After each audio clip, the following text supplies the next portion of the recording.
சென்னை அருகே கிளாம்பாக்கத்தில் வரும் 6ஆம் தேதி பிரதமர் மோடி பங்கேற்க உள்ள தேர்தல் பொதுக்கூட்டத்திற்கான ஏற்பாடுகளை துணை முதலமைச்சர் ஓ பன்னீர்செல்வம் பார்வையிட்டார்.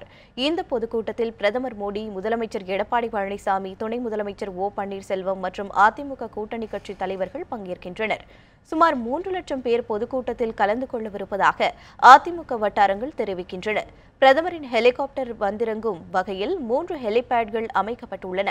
பொதுக்கூட்டத்திற்கான ஏற்பாடுகளை நேரில் ஆய்வு செய்த துணை முதலமைச்சர் ஓ பன்னீர்செல்வம் பாதுகாப்பு ஏற்பாடுகள் குறித்து வடக்கு மண்டல காவல்துறை டிஐஜி தேன்மொழி, காஞ்சிபுரம் மாவட்ட எஸ்பி சந்தோஷ் ஹதிமானி ஆகியோருடனும் ஆலோசனை நடத்தினார். இதனிடையே நாடாளுமன்ற தேர்தல் பிரச்சாரத்திற்காக காங்கிரஸ் கட்சித் தலைவர் ராகுல் காந்தி வரும் 13ஆம் தேதி தமிழகம் வரவுள்ளார். தேர்தலை எதிர்கொள்வது குறித்து சென்னை சத்தியமூர்த்தி பவனில் காங்கிரஸ் கட்சி சார்பில் ஆலோசனைக் கூட்டம் நடைபெற்றது. இந்த கூட்டத்தில் தமிழக காங்கிரஸ் கமிட்டி தலைவர் KS அழகிரி உள்ளிட்ட கட்சியின் மூத்த நிர்வாகிகள் பங்கேற்றனர். பின்னர் செய்தியாளர்களை சந்தித்த KS அழகிரி, நாடாளுமன்ற தேர்தல் பிரச்சாரத்திற்காக காங்கிரஸ் தலைவர் ராகுல் காந்தி வரும் 13ஆம் தேதி தமிழகம் வரவுள்ளதாக தெரிவித்தார்.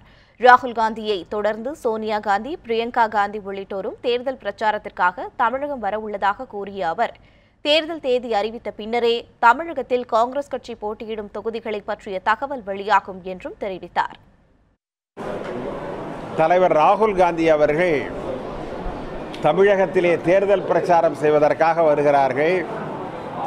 அது சம்பந்தமான ஆலோசனை கூட்டம் இன்று நடைபெற்றது.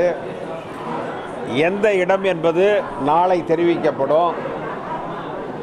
அதுதான் காங்கிரசினுடைய முதல் ஆரம்ப பிரச்சார கூட்டமாக இருக்கும்.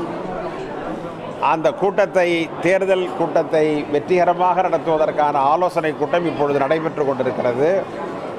இந்த கூட்டம் முடிந்த பிறகு எந்த இடத்தில் அவர்கள் தன்னுடைய தேர்தல் உரையை ஆரம்பிக்கிறார் என்பதை வெளிப்படுத்தும்.